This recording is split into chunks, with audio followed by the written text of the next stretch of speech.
आखिरकार वही हुआ जो होता हुआ आया है। मोदी सरकार ने कमेटी बना दी है वन नेशन वन इलेक्शन के लिए, high level committee, HLC high level committee बना दी है। और इस हाई लेवल कमेटी के अंदर 8 लोगों को रखा गया है। इसकी अध्यक्षता करेंगे रामनाथ कोविंद, और उसके बाद में अमित शाह जिस कमेटी के अंदर हो तो मान करके चलिए कि अमित शाह ही फिर जो है उस कमेटी के घोषित मुखिया के तौर पर होंगे, यह माना जा सकता है। लेकिन इस कमेटी को अगर आप गौर से देखेंगे तो 2 ऐसे सदस्यों को रखा गया है जिनकी उम्र 94 साल है, जिनकी उम्र 82 साल है। ऐसे लोगों को मोदी सरकार ने इस हाई लेवल कमेटी के अंदर रखा है। जो मोदी जी 75 साल की उम्र के बाद में नेताओं को उठा करके मार्गदर्शक मंडल में डाल देते हैं, वो हाई लेवल कमेटी बना रहे हैं। और जो कमेटी तय करेगी कि इस देश में लोकसभा के, विधानसभा के और ग्राम पंचायतों के, नगर पालिकाओं के चुनाव एक साथ करवाए जाएं, इस पर किस तरह से जो है विचार किया जा सकता है। यह विचार करने के लिए मोदी जी को विचार आया कि उन्होंने जो है वो 82 साल के और 94 साल के, ये सुभाष सी कश्यप है ना, इस कमेटी का जो हिस्सा है, वो 94 साल के हैं और उनकी यादाश्त भी ठीक नहीं रहती है, स्वास्थ्य बहुत कमजोर है। ऐसे व्यक्ति को भी ना जाने क्यों किसकी सिफारिश पर, और उसके बाद में ये जो पूरी कमेटी है, 8 लोगों की जो पूरी कमेटी है, इनके अगर सारे सदस्यों के ऊपर अगर एक एक करके आप जाएंगे, इनके बैकग्राउंड को देखेंगे तो फिर बहुत कुछ निकल करके सामने आता है कि इस कमेटी के अंदर सरकार के लोग कितने हैं, विपक्ष के लोग कितने हैं। और दूसरी बात यह हुई है कि विपक्ष का जो एकमात्र चेहरा इसमें रखा है, अधीर रंजन चौधरी का चेहरा। अधीर रंजन चौधरी ने जो है वो बाकायदा चिट्ठी लिख करके अमित शाह जी को कह दिया है कि यह कमेटी जो आपने बनाई है, यह कमेटी संवैधानिक रूप से सही नहीं है, लिहाजा मैं इस कमेटी का हिस्सा नहीं बनना चाहता हूं, मैं इनकार करता हूं। उन्होंने इनकार कर दिया है। तो अब एक चेहरा जो अधीर रंजन चौधरी साहब का था, वो भी इस कमेटी का हिस्सा नहीं है। अब इस कमेटी में कितने लोग हैं मालूम नहीं। अब इस कमेटी में कितने लोग ऐसे हैं कि जिनकी राय अलग होगी वो मालूम नहीं। अब एक कमेटी और भी बनाई थी, मैं इस पर आऊं। एक छोटी सी आपको जो है थोड़ा सा पास्ट का, जो मोदी सरकार का जो इतिहास रहा है उसके बारे में एक छोटी सी झलक मैं आपको बताता हूं, फिर उसके बाद इसी पर बात करेंगे। किसान आंदोलन के समय पर भी एक कमेटी बनाई गई थी, याद होगा आपको। वो कमेटी का काम यह था कि MSP कैसे दी जाए, उस पर काम करना था। और उस कमेटी के अंदर कितने लोग थे, कितने लोग ऐसे थे जो किसान कानूनों के समर्थन वाले लोग थे और कितने विरोध वाले लोग थे। और उस कमेटी का क्या हुआ, उस कमेटी से जब क्या किसानों को MSP मिल गई। तो कमेटियां इसी तरह की बनती आई है, और इसीलिए मैंने कहा कि जैसा जिस तरह का होता हुआ आया है वैसा ही हो रहा है। अब इस कमेटी के बारे में तो मैं बताऊंगा, लेकिन पहले आप ये देख लीजिए। अधीर रंजन चौधरी ने कल 2 तारीख को एक चिट्ठी लिखी है अमित शाह जी को, और अमित शाह जी को चिट्ठी लिख करके कहा है कि ये असंवैधानिक रूप से जो है कमेटी बनाई गई, इसलिए मैं इसका हिस्सा नहीं बनूंगा। डिटेल में मैं आपको आगे बताता हूं इसके बारे में। ये जो चिट्ठी है, ये है चिट्ठी जो कमेटी बनाने की जो नोटिफिकेशन है, एक्चुअल जो नोटिफिकेशन है वो ये है। और इसमें बताया गया है कि रामनाथ कोविंद जो है, रामनाथ कोविंद इसके अध्यक्ष रहेंगे। और उसके बाद में सारे, अमित शाह इसके सदस्य हैं, अधीर रंजन चौधरी सदस्य हैं, गुलाम नबी आजाद सदस्य हैं, NK सिंह सदस्य हैं, सुभाष सी कश्यप सदस्य हैं, हरीश साल्वे सदस्य हैं, और संजय कोठारी वो भी सदस्य हैं। तो बाकी सब सदस्य हैं। एक जो है वो अध्यक्ष है, रामनाथ कोविंद जी इसके अध्यक्ष हैं। और उसके बाद में दूसरे नंबर पर आप देखेंगे तो दूसरे नंबर पर, पहले नंबर पर तो ये सूची दी गई है, दूसरे नंबर पर है कि अर्जुन राम मेघवाल जो कि कानून मंत्री हैं। अर्जुन राम मेघवाल वो विशेष रूप से आमंत्रित रहेंगे और इस कमेटी की बैठकों के अंदर हिस्सा लेंगे। तीसरे नंबर पर कहा गया है कि नितेन चंद्र सचिव रहे हैं भारत सरकार के, और वो HLC कमेटी के भी सचिव होंगे, जो एक कमेटी बनाई जा रही है उसके भी सचिव होंगे। चौथे नंबर पर जो बातें कही गई इस कमेटी के अंदर, वो कहा गया है कि यह कमेटी वो देखेगी कि कैसे संविधान के, भारत के संविधान और अन्य कानूनी जो प्रावधान है उसके अंदर क्या कुछ फेरबदल किया जाए, क्या कुछ जो उसमें जरूरत है कि लोकसभा के चुनाव, राज्यसभा के चुनाव, नगर पालिकाओं के चुनाव और पंचायतों के चुनाव वो जो है वो एक साथ कराए जा सके, इसकी जांच करे। और इसके लिए कौन कौन से नियम जो है बदलने पड़ेंगे, किन कौन से नियमों की जो है वो जरूरत पड़ेगी, विधानसभाओं के अंदर क्या जरूरत पड़ेगी और लोकसभा के अंदर, संसद के अंदर क्या जरूरत पड़ेगी, इस सब पर जो है वो इस कमेटी को काम करना है। तो मतलब ये साफ हो रहा है कि मोदी सरकार जो है वो अब केवल लोकसभा और विधानसभा नहीं, बल्कि लोकसभा, विधानसभा और उसके साथ साथ नगर पालिका और ग्राम पंचायतें, प्रधानमंत्री से लेकर के गांव के मुखिया तक सारे चुनाव एक साथ कराना चाहती है। यह बात बिल्कुल साफ हो रही है यहां पर। अब इसका मतलब यह हुआ कि एक दिन पहले जो मैंने आपको बात बताई थी कि 4 ईवीएम मशीन कम से कम चाहिए होंगी, मतलब कि आपकी इस उंगली पर जो है वो स्याही लगेगी आपका सांसद चुनने के लिए, आपकी इस उंगली पर स्याही लगेगी आपका विधायक चुनने के लिए, आपकी इस उंगली पर स्याही लगेगी आपका अगर नगर पालिका है तो पार्षद चुनने के लिए, फिर मेयर चुनने के लिए, और अगर आपकी जो है वो ग्राम पंचायत है तो आपका सरपंच चुनने के लिए। तो मतलब कि चारों उंगलियों पर स्याही लगेगी और कम से कम 4 ईवीएम मशीन जरूर चाहिए होंगी। तो अब 35 लाख की जो संख्या बताई गई थी कि ईवीएम मशीन उतनी हमें चाहिए होंगी, और मैंने जो कल डिटेल में आपको बताया कि 6 लाख जो है, कम से कम 6 लाख के करीब ईवीएम जो है वो हम हर साल बना सकते हैं। 17 लाख के पास में जो है वो ईवीएम हमारे पास में भी हैं, तो साल 1.5 साल का वक्त तो कम से कम चाहिए हमें। लेकिन ये जो कमेटी बनाई है, इस कमेटी के अंदर जो है वो ये नहीं बताया कि ये कमेटी कितने दिन में देगी। अगर सरकार का पूरा होमवर्क होता तो कम से कम सरकार को इतना पता होता कि ये कमेटी कितने दिन में जो है वो बातचीत करके एक मसौदा तैयार कर सकती है। कुछ अगर होमवर्क होता सरकार का तो बता सकती है। जैसे हम किसी से पेपर लेते हैं, कुछ और जांच करवाते हैं, कुछ कहते हैं, कोई भी जो है कहीं पर कोई क्राइम हो जाता है तो हम एसआईटी की जांच के लिए कमेटी बनवाते हैं, मतलब सरकार के तौर पर, अधिकारियों के तौर पर। तो उसकी एक टाइम बाउंडेशन रखी जाती है कि 3 महीने के अंदर जो है फला केस की जो है वो रिपोर्ट सबमिट करेगी, फला चीज क्यों हुई है, फला चीज का वो किया जाएगा, फला घोटाला क्यों हुआ है उसके बारे में बताएगी, फला करप्शन क्यों हुआ है उसके बारे में बताएगी। तो एक जो है वो टाइम रखा जाता है। उस टाइम को हालांकि होता है कि कई बार बढ़ा दिया जाता है, लेकिन कम से कम एक टाइम तो होता है ना। इस कमेटी के अंदर कहा है कि जल्दी से जल्दी, अभी जल्दी से जल्दी क्या होगा मालूम नहीं। अब देखिए इसके बारे में आइए एक एक करके इनके बारे में, सबके बारे में बात करते हैं। रामनाथ कोविंद जी जो है आप जानते ही हैं, उनके बारे में बताने की आवश्यकता नहीं है। रामनाथ कोविंद जो है वो आज ये भी आप कह सकते हैं कि जिस तरह से मल्लिकार्जुन खड़गे की लोकप्रियता बढ़ रही है और एक दलित चेहरे के रूप में, कि एक दलित नेता को कांग्रेस ने इतना ऊपर बढ़ाया, इतना मान सम्मान दिया, तो एक जो नैरेटिव बन रहा है, तो हो सकता है कि बीजेपी की ये सोच रही हो कि रामनाथ कोविंद जिनको दलित राष्ट्रपति के तौर पर उन्होंने प्रचारित किया, तो उसको कहीं लोग भूल तो नहीं गए हैं, इसलिए रामनाथ कोविंद का भी बराबर जिक्र चलता रहेगा और लोगों के जहन में रहेगा कि एक दलित राष्ट्रपति हमने बनाया था।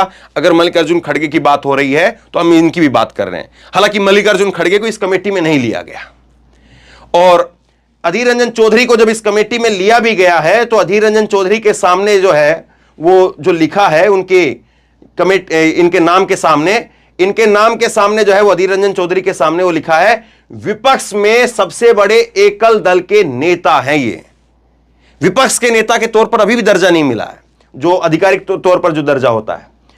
लेकिन अब इसमें जो है रामनाथ कोविंद के बाद में जो दूसरा नाम है वो अमित शाह का नाम है। अब जिस कमेटी के अंदर अमित शाह हो या जिस कमेटी के अंदर जो है वो नरेंद्र मोदी जी हो, आपको लगता है कि उस कमेटी में उनकी राय के खिलाफ जो है वो कोई, आपको ऐसा जो है वो मुमकिन दिखता है कि उनकी राय के अलावा कोई और दूसरी राय आ सकती है?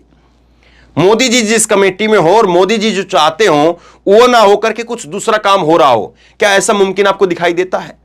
दूसरी बात, अमित शाह को लेकर भी यही बात कही जा सकती है कि अमित शाह जहां पर हो और रामनाथ कोविंद जो है वो अध्यक्ष जरूर हैं, लेकिन अब ऐसा लग रहा है कि इन 8 नामों को देख करके कि अध्यक्ष तो हर कमेटी के अंदर जो है वो जरूरी नहीं है कि रहे, और उसके बाद में अध्यक्ष का काम जो है वो यही होता है कि वो कोई चीजें हुई हैं, कुछ चीजें तय हो गई है तो कहीं पर साइन होना है, क्या कहीं पर आखिरी फैसला लेना है, तो वो उस पर जो है अध्यक्ष की जरूरत रहेगी, तब जो है रामनाथ कोविंद के पास में पहुंच जाएंगे। लेकिन उससे पहले बारीकी की चीजों में कहां पर क्या होना है, कहां पर क्या घटाना है, कहां पर क्या जोड़ना है, उस पर काम कौन करेगा? अमित शाह साहब। तो यानी होली सोली इसका पूरा अघोषित रूप से मुखिया कौन हुआ? अधीर रंजन चौधरी उन्होंने कह दिया कि हम तो रहेंगे नहीं। पहला जो है रामनाथ कोविंद हो गए, दूसरा जो है वो अमित शाह साहब हो गए, और उसके बाद अधीर रंजन चौधरी कह रहे कि संवैधानिक रूप से उचित नहीं है तो मैं रहूंगा नहीं इस कमेटी के अंदर, उन्होंने इनकार कर दिया है। गुलाम नबी आजाद साहब, अब देखिए इस कमेटी के अंदर एक चेहरा ऐसा चाहिए था जो चेहरा जो है वो ये बता सके कि कांग्रेस के फला नेता ने कब जो है वो चुनाव को लेकर के, वन नेशन वन इलेक्शन को लेकर के कब क्या कहा था, क्योंकि कांग्रेस इसका विरोध करेगी, जाहिर सी बात है। कांग्रेस जिस तरह से अभी अधीर रंजन चौधरी ने अपना नाम वापस ले लिया है, तो साफ हो गया है कि कांग्रेस का विरोध ही करेगी, और इंडिया के ज्यादातर नेताओं ने विरोध किया, तमाम नेताओं ने। तो उसके बाद में एक चेहरा ऐसा चाहिए था जो लोगों के अंदर जो है ये बता सके कि फला टाइम पर इंदिरा गांधी ने हमारे सामने कहा था कि वन नेशन वन इलेक्शन होना चाहिए, फला टाइम पर जो है वो राजीव गांधी ने कहा था कि वन नेशन वन इलेक्शन होना चाहिए। अब ऐसा नाम कौन हो सकता है? ऐसा नाम गुलाम नबी आजाद हो सकते हैं। और गुलाम नबी आजाद की सोच आज कितनी आजाद है, वो 370 को लेकर के आज जो है वो नहीं बोल पाते हैं, जो उनका आधार रहा, जिसको लेकर के उन्होंने संसद के अंदर जिस वक्त वो थे तो कांग्रेस की तरफ से विरोध का मोर्चा संभाला। हालांकि ये बात अलग है कि जब वो उनकी विदाई हुई तब नरेंद्र मोदी रो पड़े थे, और उसके बाद चीजें फिर कैसे बदली। अब इन्होंने अपने अलग पार्टी बना ली है, डीपीएपी, और अब जो है ये एक चेहरा है। इसके बाद में आइए एनके सिंह। शायद मुझे लगता है कि देश में बहुत कम लोग होंगे जो एनके सिंह का नाम भी जानते होंगे। मैं भी ठीक से बहुत ज्यादा परिचित नहीं था एनके सिंह। एनके सिंह की उम्र जो है वो 82 साल की उम्र है। 82 साल की उम्र है एनके सिंह साहब की, और 15वें वित्त आयोग के अध्यक्ष रहे हैं मोदी सरकार के टाइम पर। 15वें वित्त आयोग के ये अध्यक्ष रहे हैं। और अटल बिहारी वाजपेयी की जब सरकार थी, उस सरकार के अंदर जो है खासम खास नौकरशाह बताए जाते हैं। तो ये है एनके सिंह साहब। एनके सिंह साहब के बाद में आइए सुभाष सिंह कश्यप के ऊपर। सुभाष सिंह कश्यप की उम्र 94 साल है, और 94 साल की उम्र में अब जो है इनकी याददाश्त भी कमजोर रहने लगी है। पहले कई चैनलों के ऊपर जाते थे संविधान विशेषज्ञ के रूप में, संविधान के अच्छे खासे जानकार हैं, पुरानी जो है इनकी बहुत सारी किताबें भी आपको मिल जाएंगी। लेकिन अब जो है इनकी याददाश्त कमजोर है। इन्होंने डिबेट में या संविधान के विशेषज्ञ के तौर पर जाना सब बंद कर दिया है। 94 साल की उम्र बहुत ज्यादा होती है। आप अपने आस पड़ोस में देख लीजिए, 94 साल का जो बुजुर्ग होगा उसको कितना जो अपने बच्चों के बारे में भी पता रहता है। 94 साल का उम्र का जो बुजुर्ग रहता है वो अपने बेटे या अपने बच्चों को तो जरूर भले ही जानता हो, लेकिन शायद अपने पोतों को और उनको जानता होगा कि नहीं जानता होगा मालूम नहीं। आप अपने आसपास का 94 साल के बुजुर्ग की हालत देखिए पहले। 94 साल की उम्र है इनकी। और ये साहब जो है वो लोकसभा के जनरल सेक्रेटरी रहे हैं, संविधान के जानकार हैं, और इस वक्त में इनकी याददाश्त कमजोर है और स्वास्थ्य भी इनका कमजोर रहता है। तो ये हो गए सुभाष सिंह कश्यप साहब। इसके बाद में हरीश साल्वे। हरीश साल्वे जो है वो सुप्रीम कोर्ट के वकील, कानून के जानकार आप कह सकते हैं, लेकिन सरकार से अलग राय है या सरकार के साथ राय है। इस बात को आप ऐसे भी समझ सकते हैं कि हरीश साल्वे जो है वो सरकार की तरफ से कितने मामलों में जो है वो वकील रहे हैं, और अभी 370 को लेकर के आप देख लीजिए। तो हरीश साल्वे की राय फिर कितनी अलग होगी वो भी सुन लीजिए। उसके बाद में एक नाम और है संजय कोठारी। संजय कोठारी जो है ये पूर्व कमिश्नर है विजिलेंस के, और मोदी साहब के करीबी नौकरशाह माने जाते हैं। तो यानी 8 लोगों की जो एक कमेटी बनाई है, इस 8 लोगों की कमेटी में से पहले तो रामनाथ कोविंद हैं, तो आप मान करके चलिए कि अध्यक्ष हैं, तो फिर अध्यक्ष के बाद में जो है वो कितना ही काम करेंगे। तो एक तौर पर हम देखें तो 7 एक्टिव मेंबर हो गए। 7 एक्टिव मेंबर में से जो है वो अमित शाह जो है वो है, उसके बाद में अधीर रंजन चौधरी जो है वो मना कर रहे हैं। तो गुलाम नबी आजाद की क्या सोच अलग होगी, क्या नहीं होगी, वही होगी, आप खुद बता दीजिए। बाकी के जो ये लोग हैं कितने जो है इसमें एक्टिव रहेंगे और कितनी इनकी सोच अलग होगी वो भी आप सोच लीजिए। तो सोचिए किस लेवल की, किस तरह की कमेटी बनाई है।